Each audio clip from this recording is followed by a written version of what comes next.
Film की starting में एक राजकुमार को दिखाया जाता है जो अपने एक शानदार महल में रहता था। वो खूबसूरत लड़कियों को अपने महल में होने वाली पार्टीज में बुलाया करता था। एक रात बड़ा तूफान आता है और एक बूढ़ी औरत उसके महल के अंदर आ जाती है छिपने के लिए। फिर वो बूढ़ी औरत उस राजकुमार को एक फूल गिफ्ट करती है। फिर वो बूढ़ी औरत को देखकर बहुत हंसने लगता है और उसका खूब मजाक उड़ाता है। फिर वो राजकुमार उस बूढ़ी औरत से वो रोज़ लेकर उस रोज़ को ज़मीन पर फेंक देता है। फिर वो बूढ़ी औरत उस राजकुमार को समझाती है कि खूबसूरती इंसान के जिस्म में नहीं उसके अंदर होती है। इसके बाद वो बूढ़ी औरत एक खूबसूरत लड़की में बदल जाती है। असल में वो बूढ़ी औरत नहीं बल्कि एक जादूगरनी थी। वो एक बूढ़ी औरत बनकर उस राजकुमार के पास आई थी। फिर वो जादूगरनी उस राजकुमार को एक जानवर बना देती है। फिर इस घटना के बाद कोई भी उस राजकुमार के पास जाने के लिए राजी नहीं हुआ।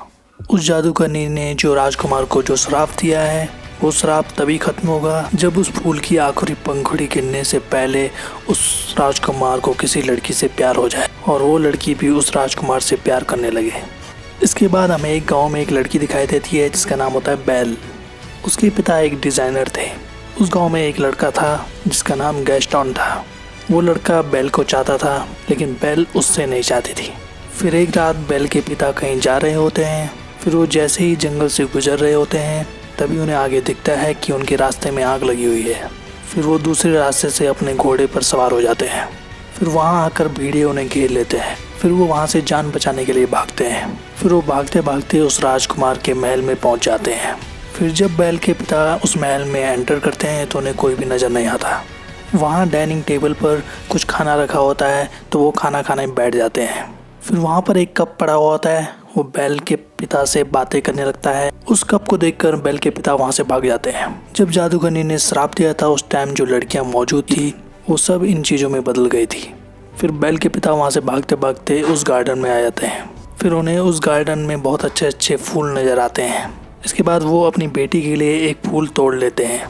तभी वहाँ पर वो बीस्ट आ जाता है। इसके बाद बीस्ट उन्हें एक जेल में रख देता है अपने महल के अंदर। इसके बाद बेल के पिता का घोड़ा वो भागते भागते अपने घर आ जाता है। इसके बाद बेल देखती है कि उसके पिता उस घोड़े पर नहीं है। फिर बेल उस घोड़े पर बैठकर उस महल में आ जाती है। फिर बेल जब उस महल में जाती है तो उसे कोई भी नजर नहीं आता। फिर बेल उस महल के अंदर उस जगह जाती है जहाँ उसके फादर को कैद किया गया था। फिर इसके बाद उसके पिता बेल को भागने के लिए कहते हैं। फिर उसके पिता अपनी घटना के बारे में बताते हैं। फिर अचानक वहाँ पर वो बीस्ट आ जाता है। फिर बेल उसको देखकर बहुत घबरा जाती है। वो दिखने में बहुत खतरनाक था। फिर बेल उससे कहती है कि मैं अपने पिता से मिलना चाहती हूँ लेकिन बीस्ट उसे इजाज़त नहीं देता। फिर बेल कहती है कि मैंने ही उन्हें फूल लाने के लिए कहा था इसलिए उन्होंने वो फूल तोड़ा। फिर इसके बाद बीस्ट उसे बताता है अगर ये दिया और फिर बंद हो गया तो दोबारा ये नहीं खुल पाएगा। फिर इसके बाद वो दरवाज़ा खोल देता है। इसके बाद बेल अपने पिता से मिलती है। फिर इसके बाद वो अपने पिता को बाहर की तरफ धक्का दे देती है और फिर दरवाज़ा बंद कर देती है। अब वो दरवाज़ा फिर नहीं खुल सकता था। इसके बाद बेल वहाँ कैद हो जाती है। इसके बाद बीस्ट उसके पिता को आज़ाद कर देता है। जब बीस्ट वहाँ पर नहीं होता था तब एक घड़ी और एक कैंडल उस बेल से मिलने आते थे। फिर वो जाकर वो दरवाज़ा खोल देते हैं और बेल को कहते हैं कि तुम हमारे साथ आओ। फिर वो बेल को कहते हैं कि हम तुम्हें रहने के लिए एक रूम देंगे। जब बीस्ट को इस बात की खबर लगती है तो उसे बहुत गुस्सा आता है। फिर वो उस घड़ी और कैंडल स्टैंड को डांटता है और उन पर गुस्सा करता है। फिर वो बीस्ट को बताते हैं कि ये वही लड़की है जो हमें इस पाप से आज़ाद कराएगी। फिर वो बीस्ट को कहते हैं कि तुम्हें उससे लव करना चाहिए ताकि तुम इस श्राप से मुक्ति पा सको। फिर वो कहते हैं कि तुम बेल को बोलो कि वो तुम्हारे साथ खाना खाने के लिए आए। फिर बीस्ट उन पर फिर से गुस्सा हो जाता है। फिर इसके बाद वो आखिरकार मान जाता है। फिर इसके बाद बीस्ट उस बेल के पास जाता है और उसे खाना खाने के लिए बोलता है कि तुम मेरे साथ डाइनिंग टेबल में खाना खाओ। फिर बेल उस पर गुस्सा हो जाती है। फिर बेल कहती है कि तुमने पहले मेरे पिता को कैद किया फिर मुझे कैद किया, अब तुम मेरे साथ खाना खाने वाले हो। फिर बेल कहती है कि मैं तुम्हारे साथ कभी भी खाना नहीं खाऊंगी। फिर बीस्ट कहता है कि मैं तुम्हें अब से खाना नहीं दूंगा और मैं तुम्हें भूखा मार दूंगा। फिर इसके बाद बीस्ट वहाँ से चला जाता है। इसके बाद रात को बीस्ट उस फूल के पास जाता है। फिर वो उस फूल को नज़दीक से देखता है तो उसे पता चलता है कि उस फूल की बहुत सी पंखुड़ियाँ टूटकर नीचे गिर चुकी हैं। बीस्ट फिर ये देखकर घबरा जाता है क्योंकि उसे पता था अगर ये फूल नष्ट हो गया तो वो हमेशा जानवर रहेगा। इसके बाद बेल के पिता दौड़ते दौड़ते अपने गांव में आ जाते हैं। फिर वो सबको बताते हैं कि मेरी बेटी की जान खतरे में है। वो कहते हैं कि मेरी बेटी उस बीस्ट के पास फंस चुकी है लेकिन कोई उनकी बातों पर यकीन नहीं करता।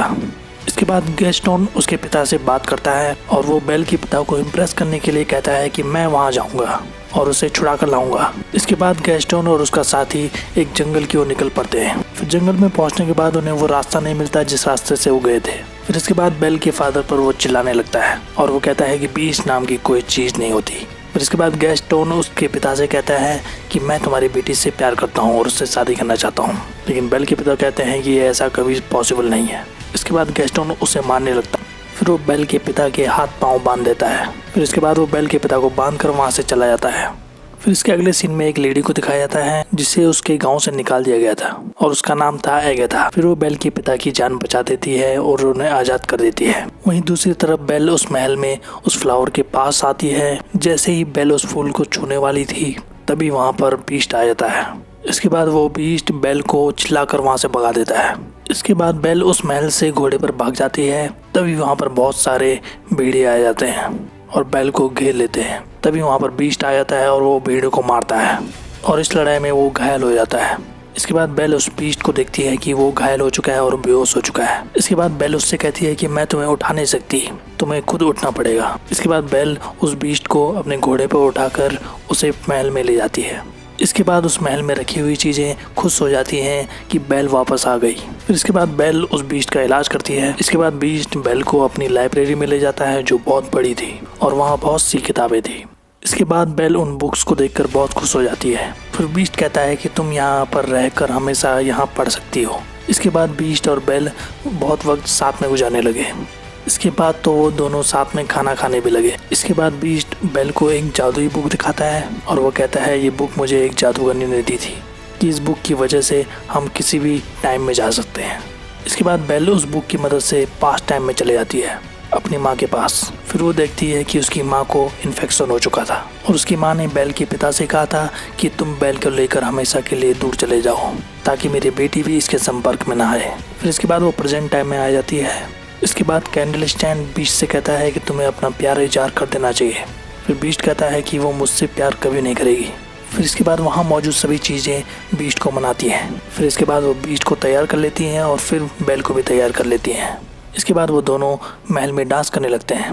वहीं दूसरी तरफ बेल के पिता अपने गांव में आ जाते हैं। फिर वो वहाँ मौजूद लोगों से बताते हैं कि गैस्टोन ने उन्हें बांधकर जंगल में छोड़ दिया था ताकि भेड़िए आकर वहाँ उन्हें खा लें। वहीं बेल के पिता के साथ एगाथा भी होती है, लेकिन गैस्टोन इस बात से मना कर देता है और वो कहता है कि बेल के पिता के ऊपर शैतान आ चुका है और वो कहता है कि एगाथा को तो गांव से निकाल दिया गया था। फिर गैस्टोन का दोस्त कहता है कि ये जो भी कह रहा है सच कह रहा है। इसके बाद गांव वाले गैस्टोन की बातों पर यकीन करने लगते हैं और वो लोग सोचते हैं कि बेल के पिता के अंदर कोई शैतान आ चुका है। फिर वो बेल के पिता को पकड़ लेते हैं और उन्हें कैद कर लेते हैं। वहीं दूसरी तरफ बेल बीस्ट से कहती है कि मैं अपने पिता को बहुत मिस कर रही हूँ। फिर इसके बाद बीस्ट बेल को एक मिरर देता है। उस मिरर की सहायता से आप जिससे भी मिलना चाहें आप मिल सकते हैं। इसके बाद बेल उस आईने में अपने पिता को देखती है और वो देखती है उस आईने में कि गाँव वालों ने उसके पिता को कैद किया हुआ है और उसको बांध दिया है। फिर बेल ये देखकर बहुत हैरान हो जाती है और वो दुखी हो जाती है। बीस्ट कहता है कि तुम्हारे पिता को तुम्हारी ज़रूरत है, तुम्हें वहाँ जाना चाहिए। फिर बीस्ट उस मिरर को बेल को दे देता है। इसके बाद बेल अपने पिता को बचाने के लिए वहाँ से निकल पड़ती है। इसके बाद बीस्ट उस महल में अकेला रह चुका था। फिर बीस्ट को लगता है कि अब मैं हमेशा ऐसा ही रहूँगा। इसके साथ उस महल में मौजूद चीज़ें भी दुखी हो जाती हैं। इसके बाद बेल अपने गांव में पहुंच जाती है उस घोड़े के ऊपर। फिर वो वहां आकर बताती है कि मेरे पिता जो कह रहे थे वो बिल्कुल सच था। मैं उस महल में कैद थी और वहां एक बीस्ट रहता है। फिर गांव वाले उसकी बातों पर यकीन नहीं करते। फिर वो उस मिरर में सब लोगों को उस बीस्ट को दिखाती है।